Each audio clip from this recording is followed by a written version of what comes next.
Hi, and welcome to the Techgnostics podcast. Today, we'll be interviewing Dr. David Mindell.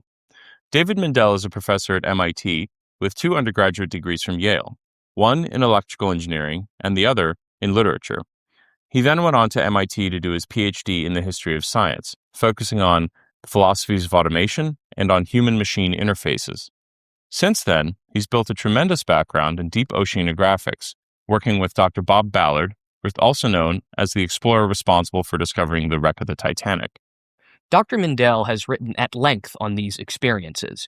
In 2015, he published Our Robots Ourselves, arguing against what he called utopian autonomy, or the idea that self-driving cars would one day be able to do everything for us. Against this, he develops what he calls situated autonomy, or the idea that humans will, at some point, always have to be operating so-called autonomous machines. He followed this book up in 2025 with The New Lunar Society, arguing against contemporary AI hype and instead proposing that the heart of American economics has always lied in manufacturing, but not the kind that relies on so-called great men inventors. Instead, Mindell tells an Enlightenment story about collaborative networks across Britain and the United States, through which the common good was fostered not merely by economic growth, but by public, shared experimentation. This project hopes to bring more of a social scientific and philosophical backing to issues which can traditionally feel locked away from the average layperson by needs for technical knowledge and professional backgrounds. We really enjoyed this interview, and we hope you do too. Thanks so much. To situate the discussion, Mindell, could you tell us a little bit more about, say, your background in history with working in Woods Hole, oceanographics, and this associations with aerospace, and the kind of more technical side of your background and how that evolved? Sure. So I've always been interested in technology and engineering, and I've also always been interested in mythology, humanistic stories, literature, um, and grew up building electronics and computing. Was sort of inspired by the first Steve Jobs iteration in the 70s when the Apple II came out, and became a bit of an electronics geek in high school, um, all the while kind of listening to The Doors and the Grateful Dead and watching movies like Apocalypse Now and actually early interest in Joseph Campbell and Freud and Jung. And by the time I finished high school, I kind of knew that I didn't want to have a straight engineering career, even though I like engineering. My father was an engineer and had a kind of not so great experience in terms of corporate politics there. And went to college and I didn't quite plan this when I started, but I ended up doing a double major in literature and electrical engineering and wrote my senior thesis on Gravity's Rainbow, Thomas Pynchon's novel from 1973, some of the trippier aspects of what was going on in there, and very much a kind of overlap between engineering and humanistic stories and history of technology there. Started reading in the history of technology kind of always, but more seriously in college. Then I was never interested in oceanography, but I kind of I wanted to do some engineering for a while, but didn't really want to work for a giant U.S. defense corporation, which was sort of what it felt like in the 80s was your option as an engineer. And so through a series of fun coincidences, I landed at the Oceanographic Institute in Woods Hole about a year or two after they had discovered the Titanic. I joined that group actually in July of 1989. And so 3 months after I joined, the Berlin Wall fell down and the Cold War ended, which had some negative funding implications for that group, but also it meant that the Navy had an awful lot of submarine assets that they didn't quite know what to do with. And Bob Ballard, who I was working for at the time, was a commander in the Naval Reserve, and so we got to borrow a lot of the Navy's toys, essentially, and go around the world looking for other shipwrecks. And so I spent the next few years building robots, both remotely operated robots and early autonomous robots, precision navigation systems, and also doing, shipwrecks from the War of 1812 in Lake Ontario, the wreck of the Lusitania. We went to Midway. We found the wreck of the Yorktown from the Battle of Midway in 1942. We went to Guadalcanal and we found 17 shipwrecks from the various battles in the campaigns around Guadalcanal. And it was a really cool kind of mixture of history and engineering. And I had no intention of getting a PhD at all when I joined that group. But my mentor there and Bob Ballard too were just such great thinkers in the way that they used their academic training as a way to see the world in interesting ways. And that kind of convinced me that I did want to get a PhD, but I also didn't want to get a PhD in engineering. It just didn't feel like the thing that was right for me.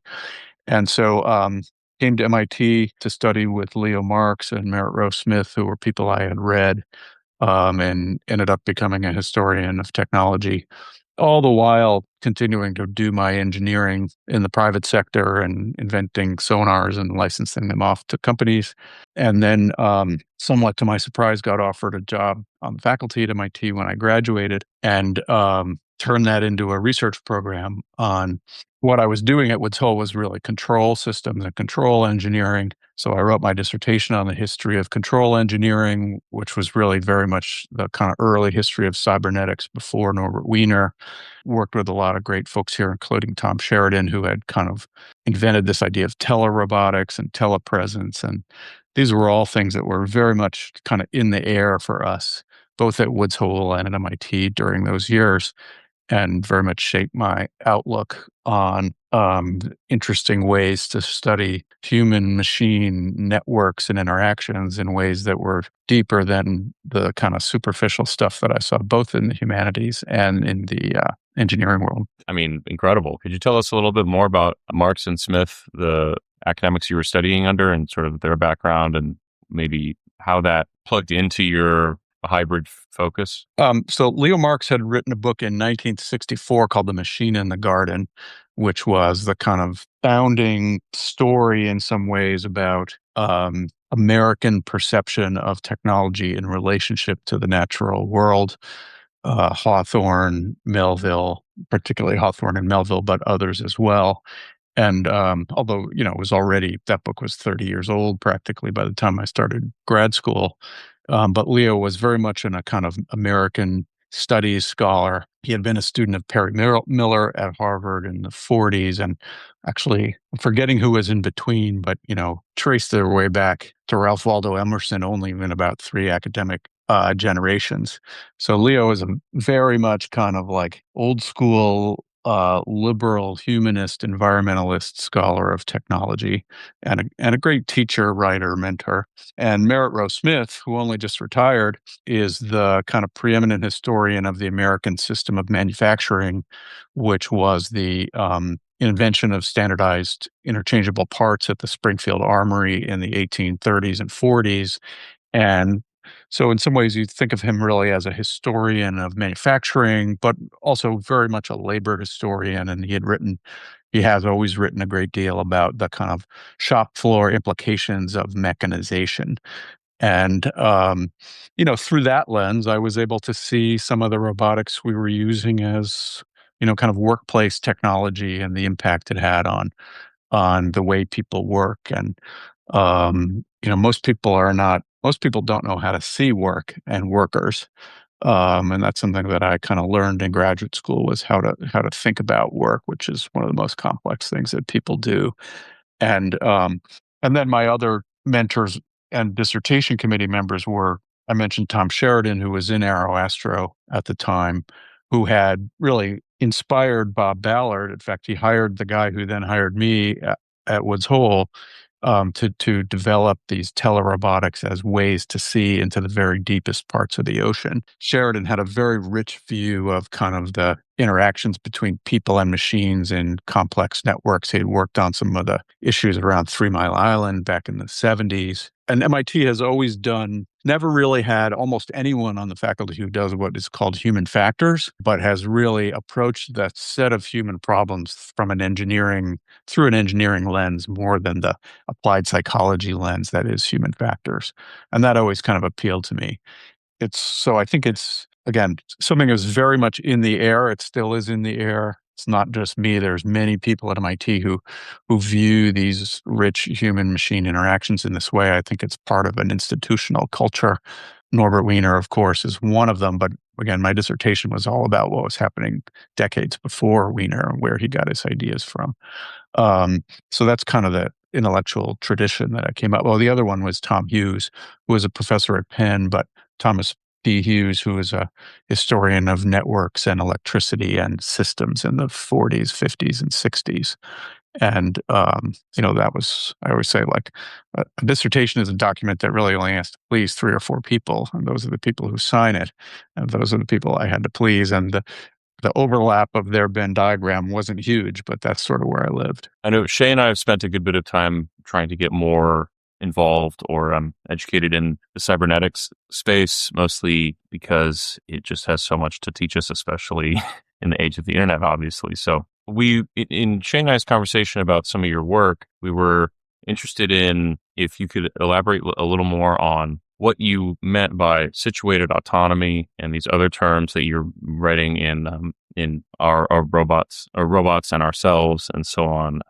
I was coming up in a world where, well, on the one hand, cognitive science had viewed the human brain as a computer. The extension of that to human-machine interaction was sort of one brain, one computer. And my colleague Sherry Turkle, who was also a teacher of mine, wrote about the second self and the kind of psychological dimensions of human interactions with machines. I was very influenced by a cognitive scientist named Edwin Hutchins, who wrote a great book in the 90s, I think, called Cognition in the Wild, which is actually about a crew on a Navy ship and how they interact with systems and technology, where he says, we want to develop a theory of cognition that doesn't require a change to pass through the border of the skin. That's a compelling idea that cognition is not only not relegated to the brain, it's fully in the body, but is also then not relegated to any single individual, but is a product of these different interacting systems. And there were parallel developments in robotics, like Rod Brooks's embodied robotics and embodied intelligence here at the same time. Then I looked around at my friends who were building autonomous robots, which I was working on as well, and they were still thinking about these robots as single little cognitive entities. And what they meant by autonomy was it didn't have any connection or any relationship to anything else. The Our Robots Ourselves book is really an attempt to take the things I had done as a historian and apply them to the things I had done and that many other people were doing in the engineering world. Human remote and autonomous systems and how those things relate, and how the the autonomous systems weren't really autonomous. Yeah, the human systems, we operated at Woods Hole, a submarine called Alvin, still do, submersible called Alvin. It was a little bit after I was there, but the code that we were writing for the robots found its way into the human submersibles. So the lines between these autonomous remote, like what does that even mean when you were talking to an autonomous robot anyway through a link, maybe a bad link, but it's still a few bits here and there that you could get some data back and forth. And so the book was really formulated that we learned things in using robots in extreme environments. And it was not just work that I had done, but many other people, space flight, warfare coming out of the Iraq War, undersea, and aviation, particularly. Those are the 4 that I chose.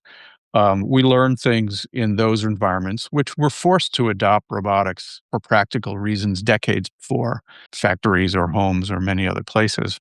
We learned things about autonomy and the human roles in those environments, which are a little bit easier to study Again, I had studied factory floors and I know something about manufacturing. In fact, my chair is in the history of manufacturing. Factory floors are very complicated places with lots of economics and labor issues, and there's just a lot going on. And the nice thing about like the astronauts repairing the Hubble telescope or landing on the moon, I don't think the phenomena are really any different. They're just a little purified and kind of easier to see and study, so useful for scholarly work. Plus, they're recorded very well. And there's still workplaces, there's still labor management relations, but, the economics are a little backgrounded as far as uh, their importance relatively, and you can sort of look a little bit more cleanly at the human machine issues. And I wrote a book in 2008 on the computers and the software that were designed for the Apollo landings, which was just a crystallization of work I had done before, really, but turned out to be by far the most read book that I've ever written. And you look at that story and many, many other stories, and the crew are talking to each other, they're talking to the computer, they're talking to the other astronaut who's up in the command module, they're talking to the people on the ground. The people on the ground have entire rooms and networks of people they're talking to. There was nothing about that lunar landing that was like the sole heroic cowboy role of a single pilot, Neil Armstrong, or even Neil and Buzz, right? That was how it was always narrated. So I just tried to retell that story, and then in our Robots Ourselves, many similar stories about these kind of computational, cognitive, human-machine, interactive, social networked systems. And that turns out to be a pretty productive lens to look at a lot of these things, because a lot of things that otherwise look extraneous but are important, so you are much easier to fold in and incorporate. So situated up, it happened to be our Robots Ourselves came out right when the early hype on the driverless cars was coming in, and all that was being promoted by people who really still thought they were going to make an autonomous car that never talked to anything else. And that was just misguided. They had no experience in field robotics. They had no experience in networks, and they certainly had no experience in reliable, like robust, life critical type systems. And there were lots of other fields that had those kinds of experience. And, there was one point where a leader of an autonomous car engineering group, and remember that was the AI of 2015. They were getting many billions of dollars to put human drivers obsolete by 2018. That was what Elon Musk said. They said, "Well, we don't need any infrastructure at all. We just follow the roads." And you're like, "Well, what do you think a road is if it's not infrastructure?" Right? Not to mention street signs and crossing lights and cell towers and GPS and, these autonomous cars. And the only way they've really made them work is to make them highly networked, highly interactive, highly relational objects. And I think that's a much richer, more realistic, and frankly more practical way to view these kinds of systems. Not that they don't need to be quote unquote autonomous for certain periods, but it's a much more limited thing than they were promoting at the time. And here we are, 12 years later, and we have a few robo taxis on the road, but nobody's buying autonomous cars anytime soon at your car dealership, which was what was promised back then. It's a much harder problem than people imagined. Something that you've touched on a couple times so far as you've unfolded your experience, Dr. Mindell, is a distinction between the way the public sort of superficially has been captured with a certain view of autonomy that is really detached from we could call them expert systems or, human machine teaming, networked relational systems that you've just mentioned. And I find this very peculiar. I find it interesting that the public has been so detached, as it were, that it does have the superficial conception. And I wonder how, in your experience, that's been the case. That is, given that there is so much that, at least in these professional environments, that is relational, with respect to technical systems. How is it that people at large are still sort of preoccupied with this superficial or utopian autonomy, as you referred to it in the book? I don't think it's not just people at large. I think of a lot of engineers are preoccupied with, hopefully fewer of them now that my book's been out for 10 years, but there's a number of contributing things there. First of all, there's a cultural narrative about creating artificial humans that goes back at least to the golem and the homunculus and Frankenstein and any number of science fiction narratives, right? And that's a compelling narrative for a bunch of different reasons. that shapes people's picture of what the future is. And I think in general, again, it's interesting, it's legitimate for those reasons. It doesn't happen to correspond very well to the engineering reality of how you make machines live in the world. Mary Shelley wouldn't have known that, right? Why would she? Sometimes today people should know a little better.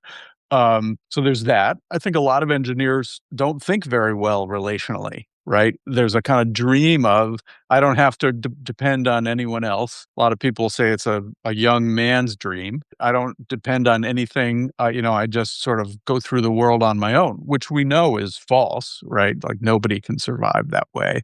We're inherently relational beings. And then there's also this kind of intellectual tradition that I mentioned earlier about 40, 50 years of post-World War II cognitive science, that the brain is this pure autonomous computer as opposed to this complex organic mechanism. Somebody I really like is Don Norman, who's a cognitive scientist who's written a lot about kind of human relations with technology out of San Diego, just like Edwin Hutchins.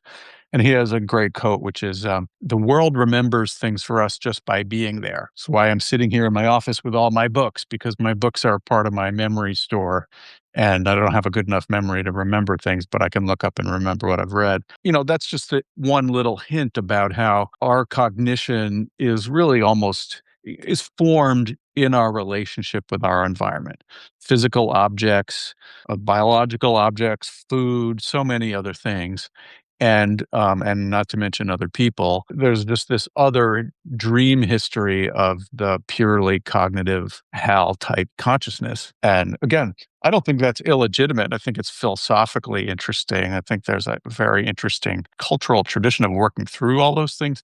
It's just increasingly not supported by empirically the way we or machines move through the world. I wonder what it would take to wake up from the dream, for more people to wake up from it. Because I think one of the things you're getting at in your more recent book on the New Lunar Society is something like this, building networks of people who are aware of the sort of collaborative ethos that made up America, made up a lot of the whole world outside of America as well. Yeah, I mean, I do think people have this sense. I mean, look at the internet. Look at what we're doing right now, right?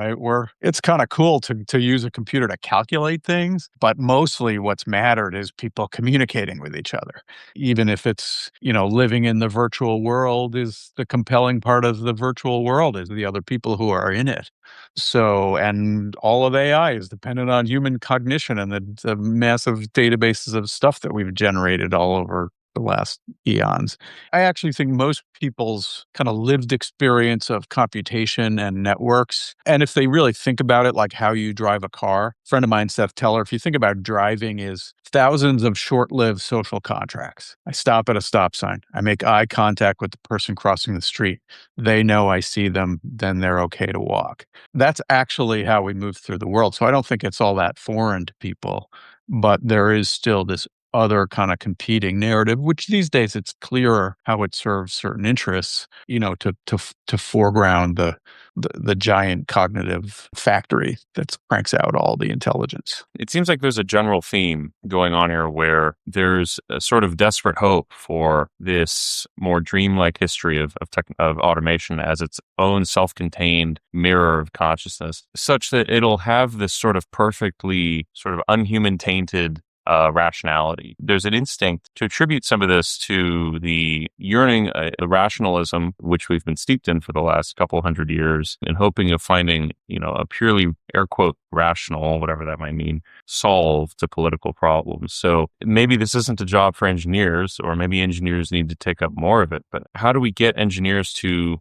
have more faith or interest in taking human approaches to human problems that have to be understood humanly? I've spent the last 30 years trying to convince MIT to do that without a lot of success. At the same time, I'll tell you a story about driverless cars, which gets to that question, which is when that book came out, Our Robots Ourselves, Waymo was just getting started. It was literally like the same month that they spun it out from Google Car to Waymo.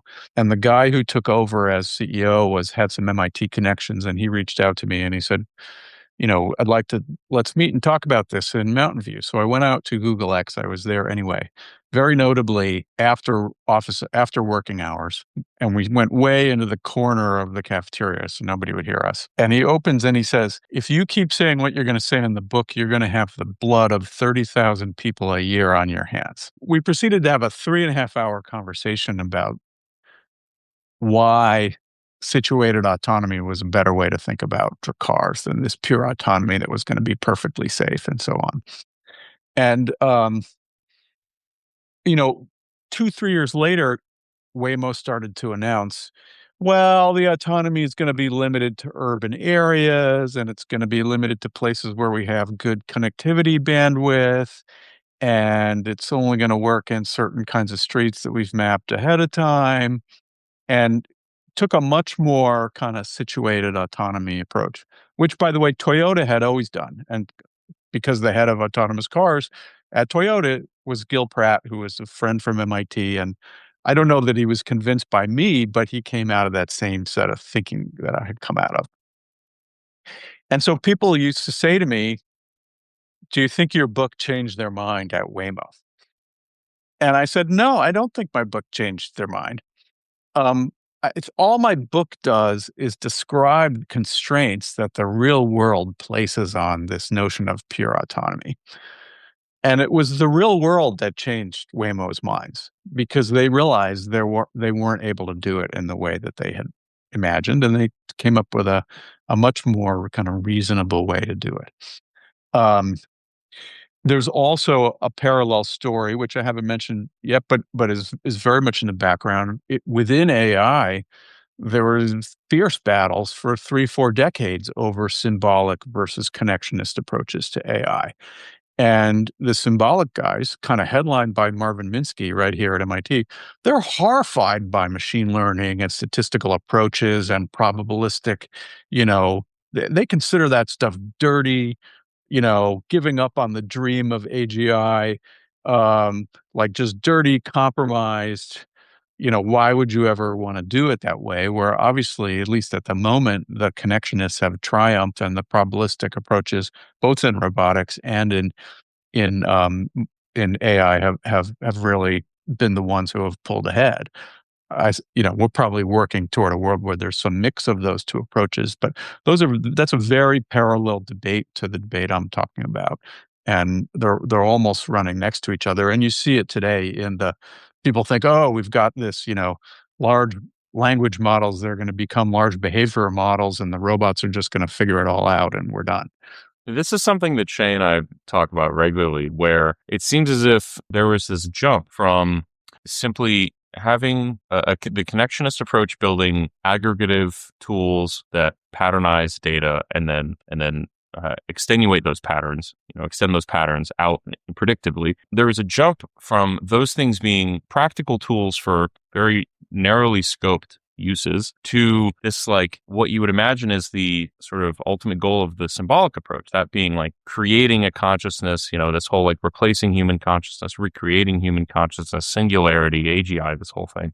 And I guess I'm curious if you have any thoughts on why that jump happened. Why did we skip over the whole step of having a tool, like coming at it baldly by saying this is a tool for certain specific purposes to get X, Y, and Z job done, as opposed to just jumping straight to we are recreating human consciousness. I mean, pumping stocks aside, obviously.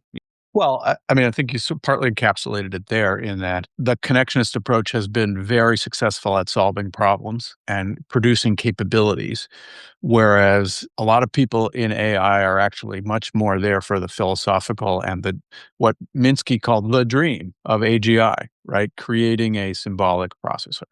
Actually, Minsky's weird, interesting character after his death, like deeply implicated in the Epstein scandal, right? So there's a kind of weird, twisted thing going on behind the scenes there. And one contrast to that, is Rob Brooks, who was at MIT at the time, is not anymore, who's sort of a roboticist, but very AI inflected roboticist, right? And previously, I'm going to oversimplify here, people thought about robotics as like you just go hire some mechanical engineer to build you the body that you want, and then you solve the cognitive problem and you plop it in there. And Brooks sort of said, you really can't think without a body, right? The body is part of the cognition, very parallel to what people in neuroscience have been doing about the overall nervous system versus the brain. All are involved in cognition, and the body is involved in cognition. And Brooks started building, very different kinds of robots. And in fact, his phrase was fast, cheap, and out of control. This goes back to the 80s. In fact, Errol Morris made a movie of that title with featured Brooks as one of the people in it. That was a much more kind of embodied intelligence, connected intelligence, probabilistic. Now it's called probabilistic robotics, but let things loose, and the cognition is an emergent phenomena from interaction with the environment, as opposed to the more kind of hard enlightenment. We have reason, we embed the reason in. That's the 80s expert systems, which didn't work very well because the world is not very well rule-based. Things in the world are rule-based, but not as many as people hoped. And I suspect if you had that's actually a much older philosophical debate too, going back to Plato and Aristotle, which people have written about. But I don't know that those tensions are gone, but they're still there in various ways. So one thing that jumped out at me in what you were recently just saying is that there is a mode of thinking that's in vogue to think that the probabilistic framework of data management and artificial intelligence lends itself to this idea that consciousness or conscious-like behavior is going to emerge. It's an emergent phenomenon out of simply an amassing of neurons or transistors or connections and a systematized data. What are your thoughts on the situation, like where this inevitability of this emergence comes from? Yeah, I think there's a lot of interesting things buried in there. Again, I think a lot about work, and it's very hard to get data about work, right? And that's what robots and factories are supposed to be doing, is work. Nobody's got like a full record of what 1,000 people did in a year for a factory, much less 100,000 or the scale that you would need. So data is always inflected by the situations that it's in, and there are plenty of kind of critical data scientists who write about the way that data is not neutral, and we're barely at the start of being able to collect enough data about human work to really understand, compared to what all the newspapers have said for the last 100 years, which is all online now. And I think I just read a headline today. I haven't really followed it, but Jan LeCun has sort of got his own startup. That always complicates things because everybody who's in one part of this argument these days is also trying to make a buck.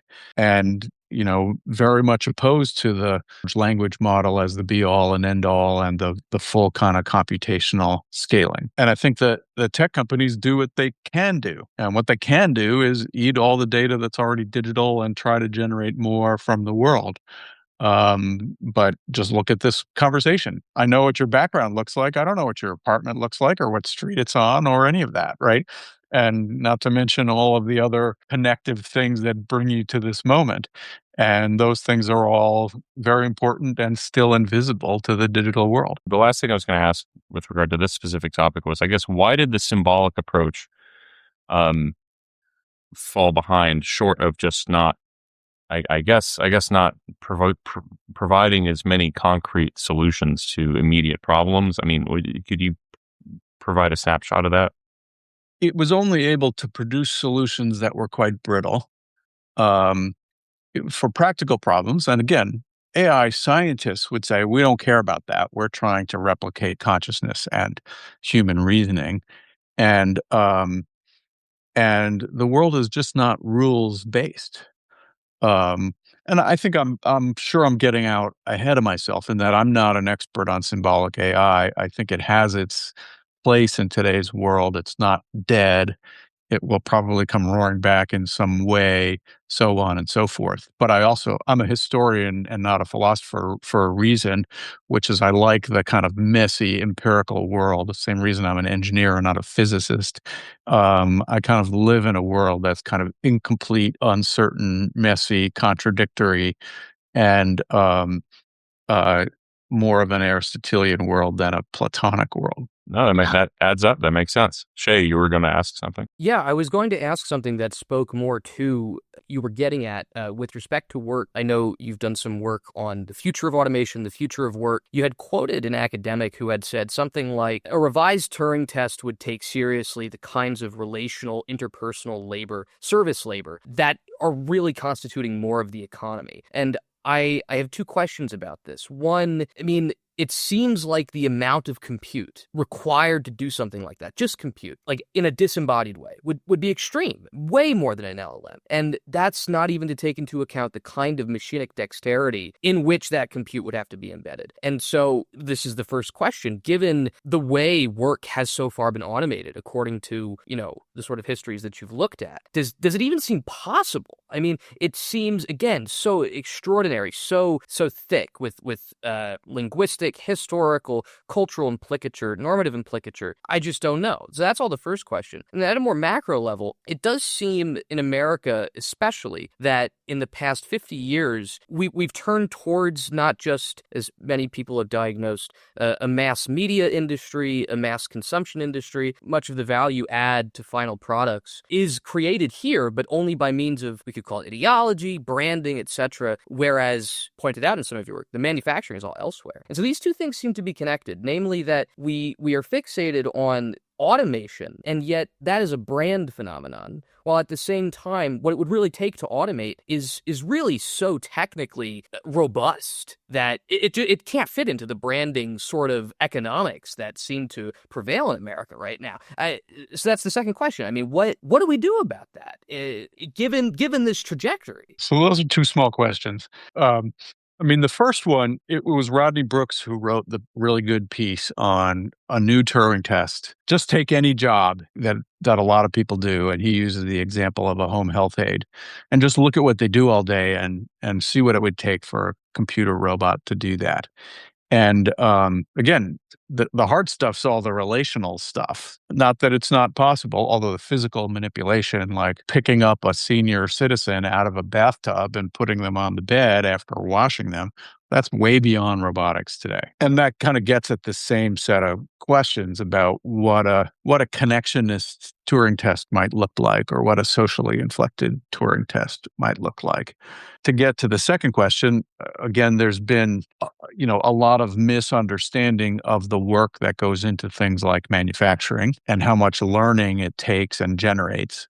And if you treat it like a cognitive black box that you can send overseas and lose nothing, then you lose something. That said, there's different kinds of work in different parts of the world, right? And like I have the example in the Lunar Society book about Adam Smith and the pin factory, the most famous example of in economics, right? Anybody who knows anything about economics knows the example of a pin factory. It happens to be the opening passage of his multi-hundred-page The Wealth of Nations. So most people who pick that book up, they get through the first 5 pages and then they're done. Smith never visited a pin factory. He didn't talk to his friends who ran factories. He kind of took the example out of Diderot's encyclopedia and embellished it to suit his purposes, right? It's kind of oversimplified, rational model of what work is really about. And I kind of argue in the book, economists have been doing that for the last 250 years, ever since then. So there are common threads here about kind of what you see and what you fail to see when you look at certain things. And back to your question, Joseph, about data, right? As a historian, we live in the data that gets thrown off by human activity over centuries. Sometimes we call it archives. Today we call it data. As a historian, you're painfully aware about how limited that data is in terms of what's actually happening. And half your job is to just close your eyes and imagine what happened between when these two letters were written in the person's life that you don't know about. Yeah, so Shay, you asked this question like, is automation even possible, basically? And I actually think the lunar landing offers one good example there, where when they started the project, the computer was seen as this like thing that's going to automate us out, and it's going to do the landing, and we don't want that, and so on and so forth.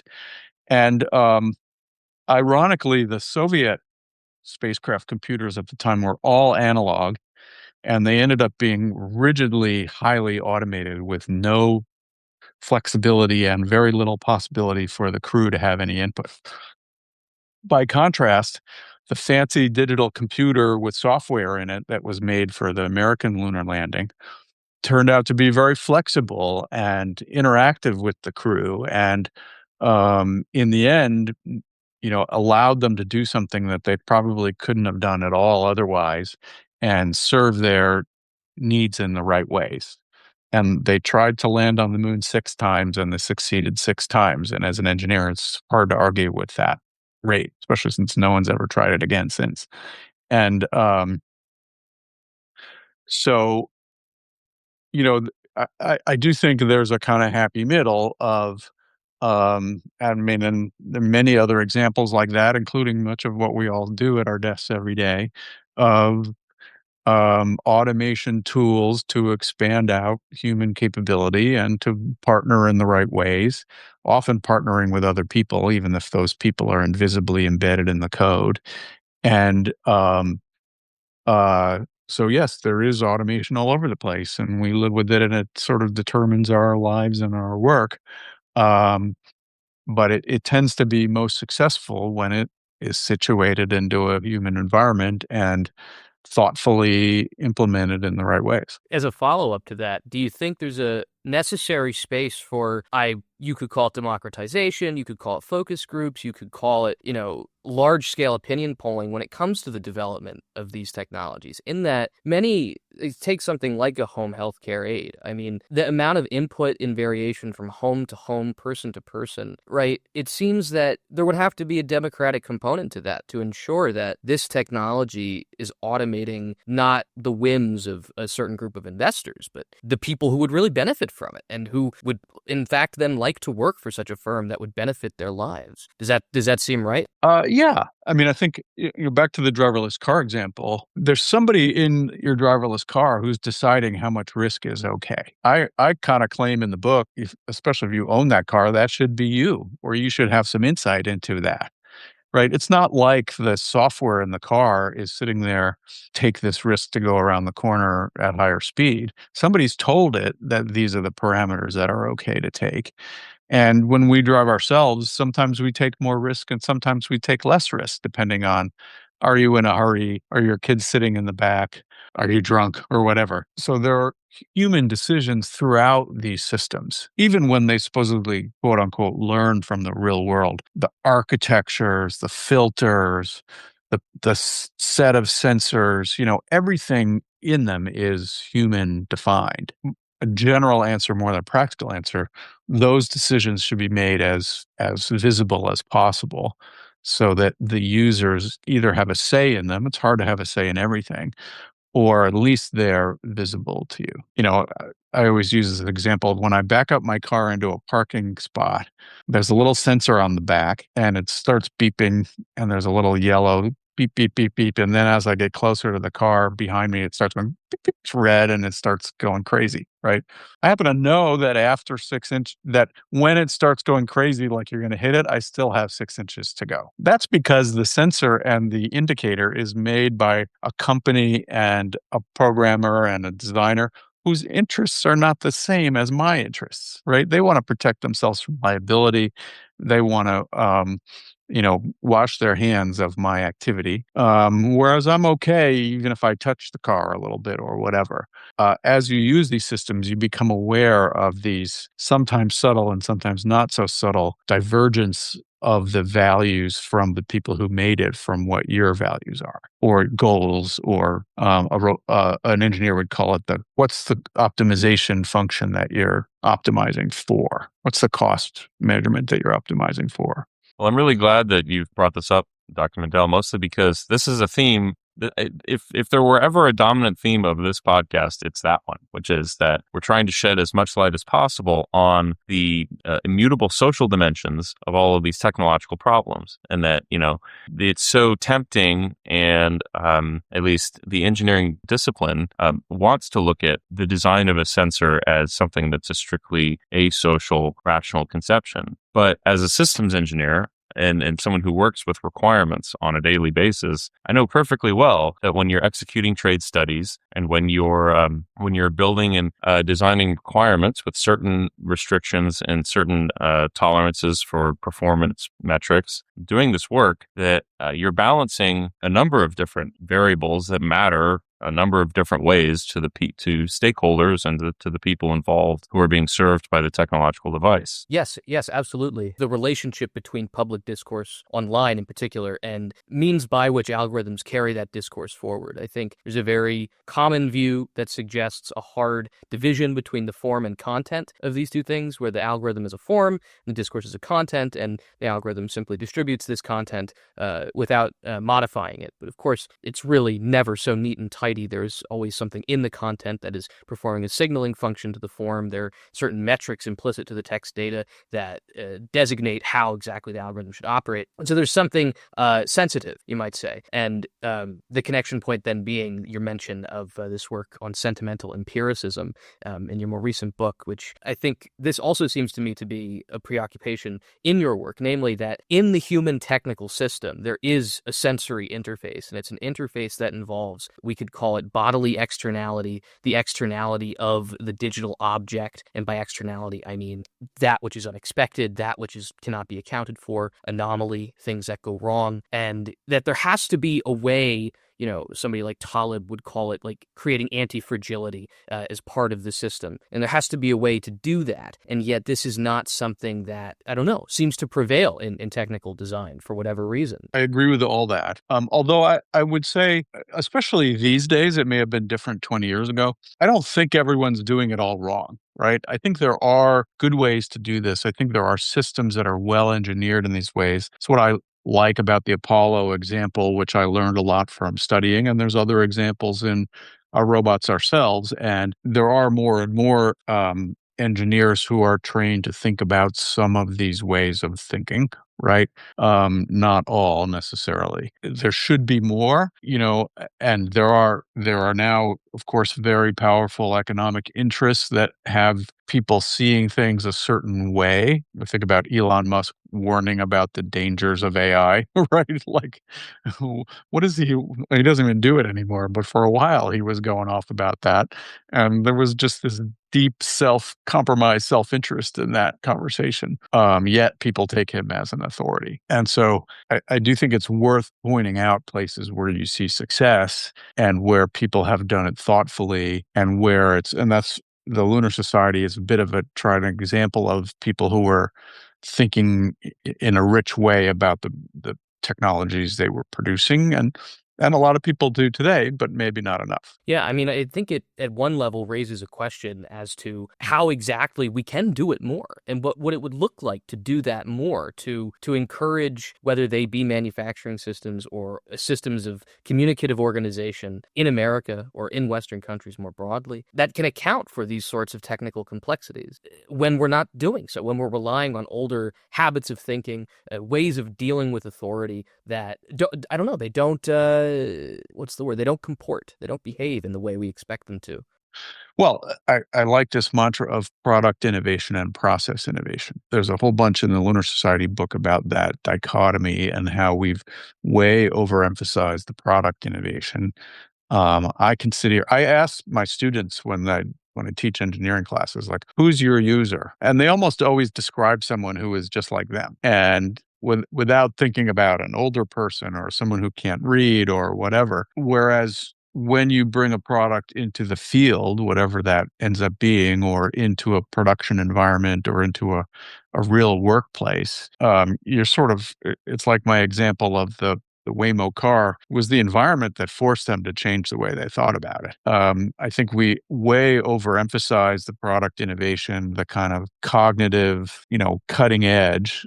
I think the moat around a place like MIT is much deeper than it used to be. And we're all, like, the people on this campus are pushing forward hard into the future without looking at, like, the most simple things on the factory floor or in the user's mind or in the consumer's mind about how they do and want to consume technology. Do you think there's anything going on here in terms of disciplinary boundaries between engineers and scientists, where maybe scientists might be more interested in, well, actually, it could maybe either go either way, where there's a certain mindset that's more focused on hard technical boundaries and pushing those hard technical boundaries, irrespective of social dimensions or what it means to be useful for human interests or anything like that. I mean, how do you think that maps onto the division or disciplinary history of engineering versus physics or something like that? I mean, there's certainly that in that, most engineering professors are kind of half-baked scientists, right? They bought into this model of peer research. They're sort of locked into that hierarchy with physics at the top and them at the bottom. And they're trying to do some kind of basic research. One difference between scientists and engineers in the worlds that I study is that most scientists are in universities, and a great deal of science happens in universities, right? So if you're a historian of science, you're more or less a professor studying other professors, right? Einstein was like us in some way, Bohr, Heisenberg, even Faraday and Maxwell. Whereas most engineers are not in universities, right? The number of engineers who are professors is very, very small. And it's a sliver of that overall community. Most engineers are out in the world, in industry, in various ways, either building things or even more maintaining things. So when you write the history of engineering, it's a very different enterprise because they don't publish papers by and large. They build stuff. And they are actually more engaged with a lot of the complexity and difficulty of the world than scientists sometimes are. But they're trained by engineering scientists who don't usually live in that environment. Our education that we offer is MIT has a pretty good kind of humanities requirements and so on, but inside the engineering classrooms, it's still very old school sort of formalism kind of teaching. You think this translates into a propensity for engineers towards, maybe we could call it a technocratic impulse, or towards a regimented hierarchical impulse with respect to the way the average engineer thinks about politics, the way they think about political institutions, such that because they're taught in these, we could call them, I think you just called it a formalistic way, that this model, because it does in fact get the goods, it works in the economy. That's how you design goods. We ought to just do the same in politics. This is one way of thinking about what Musk tried to do with Doge, for instance. I'm not fully committed to that as a total account of what he was trying to do, but I don't know. Do you think that's on the right track? That sort of is the description of the technocratic impulse, right? It's never been as strong in the U.S. as it is in other places, in that I think there's only one or maybe two engineers in Congress right now. And that's actually about how many we usually have. We've only had two engineer presidents out of 47. Neither of them were particularly successful politically. And many other countries, particularly developing countries, have many more engineers in the hierarchy right up through the top leadership. That's somewhat of an artifact of when they modernized relative to the growth of engineering education.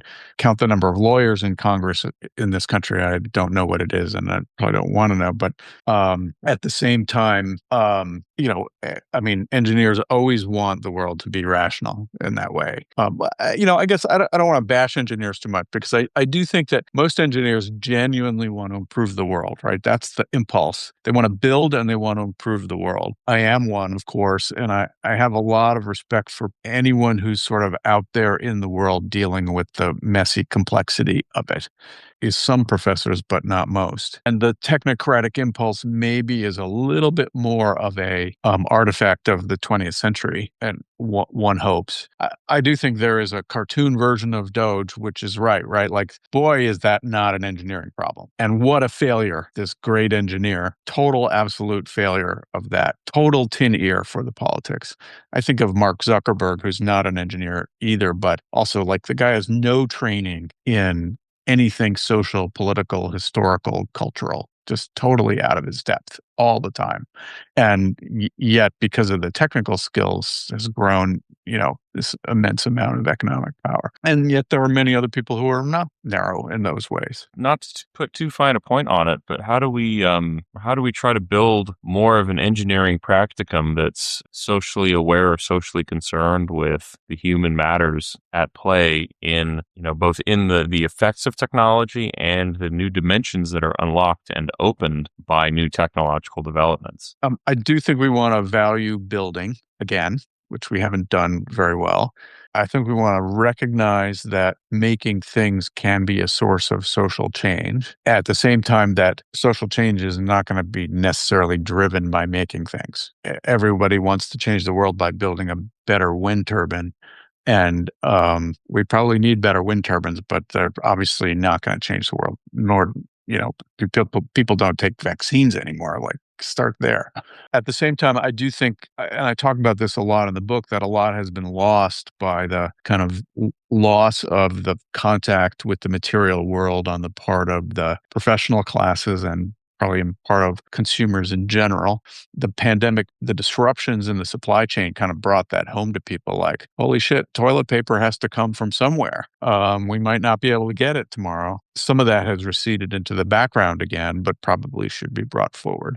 Why anybody is surprised that AI consumes electric power is a little bit beyond me, but AI is a deeply material, almost purely material technology, and we have to deal with it at that level. Obviously, we can do better training engineers, and there are a lot more interdisciplinary trained engineers out there than there used to be. There's no doubt about that. And I do think some of this narrowness, at least in my generation, was a kind of artifact of the Cold War and a sensitivity to users and consumers and cognitive health and other aspects of technology is certainly a lot more than it was at one point when we were just trying to build faster airplanes every year or bigger. And but I also think these are kind of fundamental forces that push on each other, and the pushing's never really over. They've got to be balanced in one way or another. That makes sense. I mean, I would say that we can all hope for a more socially cognizant, technical community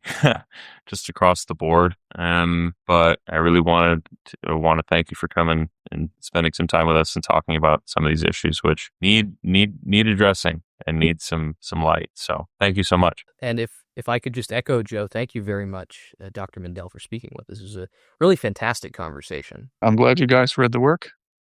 There's very few people who can sort of see the thread from the beginning of what I've done to what I do these days. So thank you for that.